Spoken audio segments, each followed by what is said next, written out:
Ayun guys, so bungad pa lang nakikita nyo yung kanilang PVC. So yung kulay orange na yan po ay para po magamit nila para malagyan ng tubig yung kanilang concrete pan. So sa lawak nito guys, ang nagastos po nila dito ay 400,000 pataas. Yan.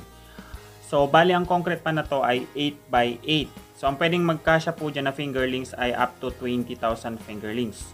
At syempre kung makikita nyo naman ang ayos, pati ang kanilang drainage, yan yung 50% and 100% tsaka yung overflow. So yan po yung kanilang napakagandang drainage. So dyan po lalabas lahat ng itatapong tubig. So yung nakikita nyo mahaba na yan, dyan din po lalabas lahat ng itatapong tubig na manggagaling sa concrete pan pag sila ay magpapalit ng tubig. Hi everyone and welcome back ulit sa aking YouTube channel. In this video guys, ituturo ko po kayo sa isang concrete pan customer ng Ka-Fish Pan. So bali guys, nakibuntot po ako dito sa Ka-Fish Pan para po mapasyalan natin ang kanilang napakagandang concrete pan. Bali guys, ayan po si Kuya Mark. Siya po ang mag-deliver ng 8,000 fingerlings. Yan. Siya po ang Ka-Fish Pan. So, kaya ginagawa nila is yung mga alikabok na nasa ibabaw ng tubig ay inilalayo nila para dyan po nila pagkakawalan yung fingerlings. So, sa lawak nito guys, ito ay 8x8. So, makikita nyo yung kapal ng hollow block sa ginawa nila ay napakatibay. So, ito guys, nakadepende rin sa inyo kung ano po yung gagawin nyo sa inyong concrete pan. Ang importante lang po dito guys ay hindi po tumagas yung tubig at kahit napaligo ng mga bata ay maging matibay. So syempre pinaka-importante pa rin yung drainage. So lahat ng ito ay pwede nyong matutunan sa Ka-Fish Pan. Ayan. So nakikita nyo nga po, ito na po yung mga fingerlings. So dineliver pa to from Bayambang papuntang Tayug. Yan.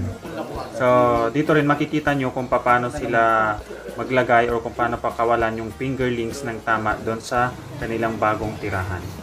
Yan. So, yung PVC yan po, dyan po lalabas lahat ng itatapong tubig. Yun. So, yun nga po guys, kaya nang makikita nyo ang tamang pagpapakawala ng fingerlings. Para hindi po sila mabigla at kailangan dahan-dahan po natin silang pakakawalan doon sa concrete pan. So, yun, makikita nyo si Kuya Mark, ang Ka-Fish Pan. So, hindi po niya yan basta-basta ibubuhos agad. Siyempre, para hindi, maninibago pa lang kasi yung kanilang fingerlings, so unti-unti. Yan, hanggang sa masanit po sila. So, ganyan po yung proseso na ginagawa ni Kuya Mark. Yan. Pero siyempre, kung gusto nyo pang matuto ng mga mas marami pang kaalaman kung paano ba alagaan ng fingerlings, pwede po kayong mag-join sa kanilang webinar. So, bisitahin nyo lang ang kanilang Facebook na Ka-Fish Pan. Yan.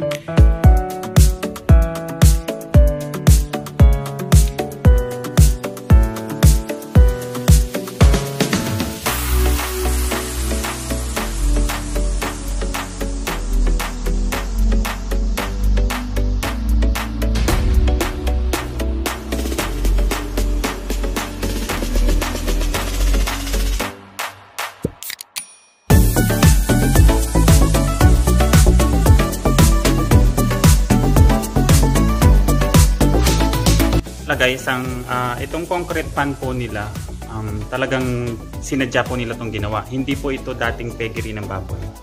So ito talagang nag-build sila ng bago. So lahat po yan bago. Yan. Lahat po ito ay naka 8x8. So bali ang kasyang mga fingerlings dito ay kada box is up to 20,000 na fingerlings. Yan. So makita nyo naman guys, oh. Guys, pati yung ginamit po nilang hollow block ay talagang napakakapal. Yan, bising ko na po itong ginamit nila. Yan nyo guys, isang dangkal ko siya. Yan, sulit na sulit.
magtitiwala sa Ka-Fish Fun team.